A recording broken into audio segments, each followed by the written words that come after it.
Derek Pratt. Hi everybody, my name's Derek Pratt. I'm a senior producer at THQ. I work in the Brisbane office, Studio Australia. And yeah, I've been working in games for about 15 years and producing games for about the last 10. I worked on the Destroy All Humans 1 and 2 games with Pandemic. I'm an external producer. And I've worked with many studios in Australia, Japan, US, and Europe. Hi, I'm Bob Loya from Activision. I'm based out of Los Angeles. I've been in the industry for about 10 years. And I'm here to visit with the Australian developers and talk to you guys. I'm looking forward to answering all of your questions. Well, I know I look a lot younger than these two fellows, but my name's Edelsten and I've been in this business now. It's my 15th year. I think they call me the old man of games. But I've moved more from the development field, although we still have a dev team, into the publishing and distribution field. And I feel quite honoured to be here with a company of the giants like Activision and THQ, and there's little minnowy me, but us Australians produce some good games, and I've been fortunate enough to export quite a lot of these, and that's the side of the business I want to keep developing. And my name is Tony Reid. I have a consultancy company locally. I work with a lot of game developers. I work with government departments and agencies on game-related programs. And I've been in the industry for a good 18 plus years now, mostly in publishing and more recently on the development side.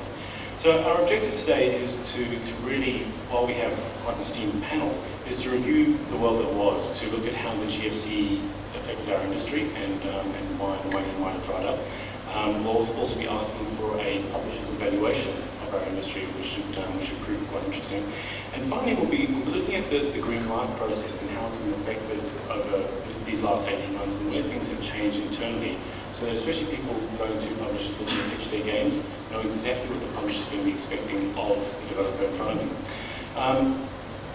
I will be presenting a good bunch of questions on this panel, but it's very rare that you get the opportunity to speak to people of this level of experience.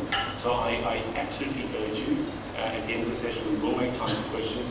Write your questions down and pick their brains while you have a chance. This is a good opportunity to do it. Don't waste it. So let's get underway. So question one is the most logical one. And I'm going to ask this of all three of our panelists, and that's how the global financial crisis, and as much as we're sick of hearing about it, affected each of their respective companies, and what significant changes have been made as a result of it within those companies in the last 12 to 18 months, and how they think it's changed the industry.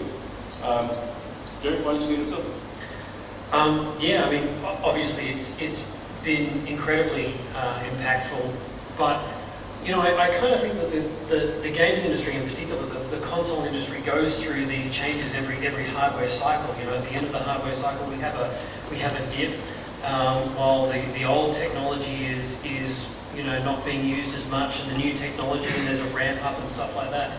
And you know, EA is very important, and very proactive in dealing with these transition years, and so companies like Activision and THQ and EA, we've sort of had a bit of experience in dealing with these transition years. That said, we still got taken completely by surprise like everybody else, but we sort of have a bit more of a blueprint. We know what to do when these kind of things happen. So, I mean, there's the old adage that games are recession-proof, and I think we've proven that absolutely wrong. But I do think we come out of it a little bit quicker and a little bit faster than the rest of them. Yeah, and I agree completely with Derek. Activision, I think, it's affected everybody in a lot of different ways, but for us, we have a very focused portfolio strategy, and that really hasn't changed over the last 10 years. So we've positioned ourselves to be able to kind of weather the storm. I think, you asked about changes internally. There really isn't anything you can point to, but there's certainly an emphasis on fiscal responsibility across the company. Making sure you're spending money, making sure you're spending it on the right things. And I think industry-wise, the biggest change is probably at retail, where we're a lot more cautious, taking a cautious approach as to what we're greenlighting and what we're going to put in the box and put into the stores. Yeah, I agree totally with that. And game sales in Australia last financial year went up 10%, but the prices went down. And it became so important as to what you were putting, what was in your box that was going into retail. And for us, it was a better year. The global financial crisis didn't really hurt us. We didn't have to shed as many people as the giants had to, where you had 3,000 people, say, being put off. 3 or 4 studios just closed down. But we too became much more cautious, and you had to be careful with retail, because if it didn't sell through quickly, see you later, take it back. And so you had to make sure what you were putting up to them was going to work. And fortunately, we had some pretty good product that did sell well. I feel that the coming 12 months, I tend to think in calendar years rather than financial years, are going to be active. Again, I think we'll see this caution, but I know I've got some fantastic titles signed that are coming in next year, which I think will sell very, very well in Australia. Derek, you would know in Australia we've seen the demise of 4 studios, and one additional minor animation studio as well. And in the world, we've seen studios vanish, like EA, etc. Is it over now, or are we expecting to see more contraction? Yeah, I mean, every time we say, gee, thank goodness that's over, we're done with the bad stuff, it all kind of happens again. The last EA shedding, which sort of led to the demise of the pandemic, and a number of jobs across there was pretty surprising. And so I'm the other thing is, like I say, there are people like EA and Activision that have a lot of experience in dealing with these kind of downturns. But I worry that there are younger organisations out there who are not experienced in going through these kind of transition periods, and they will continue to suffer and continue to need to lay off people as we go forward. So I don't think it's quite okay. Well, Derek, we were talking before we came on the panel about the cost cutting, and I think we've all seen that. And I think that trend, wouldn't you say, Bob, is certainly going to continue. Absolutely. There's no more big waste, no more midways turning up with the 400-kilometre big Hummer to the game shows. It's going to be pretty cautious steps forward, but I still see them as forward steps. Well, actually, let me expand on that point then, very quickly.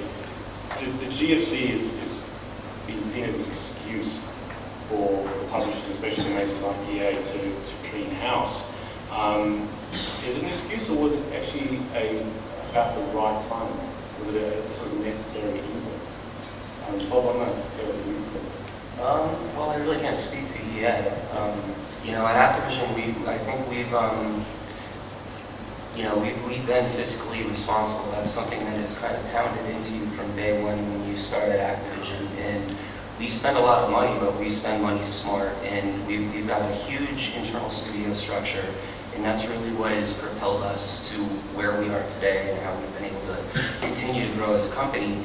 Now, have we reached kind of that point where we could be in a little bit of trouble? I'm not entirely sure, but so far it really hasn't affected us in terms of our growth internally, our growth in terms of employees, and even projects that we sign. Everything's been relatively focused and relatively consistent so far.